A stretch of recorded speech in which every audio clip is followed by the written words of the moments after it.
Nə gizlənirsiniz orada? Sıçan kimi. Kaç edən sarkıysan, sizə deyirəm mən.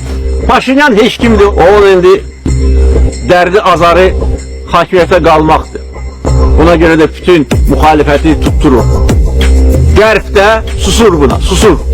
Ağzına su alır. Görmür ki, nələr baş verir.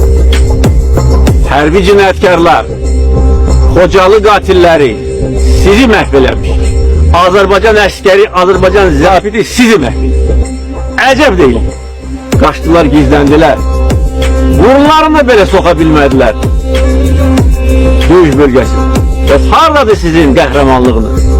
Dedim ki, çıxardın dəmir dümürləri. Onun qiyməti yoxdur. Orderlər taxmışsınız öz döşünüzə. Qəhrəman. Yalancı qəhrəmandılar bunlar. Bax, mən burada durmuşam. Dağıtdığınız məscidin önündə, dağıtdığınız Ağdam şəhərində. Gəlmişəm bura, öz ordumla. Galip kimi gəlmişəm. Sizsə öz miskin həyatınızın sona qədər məğlub edilmiş qorxaq damğası ilə yaşayacaqsınız.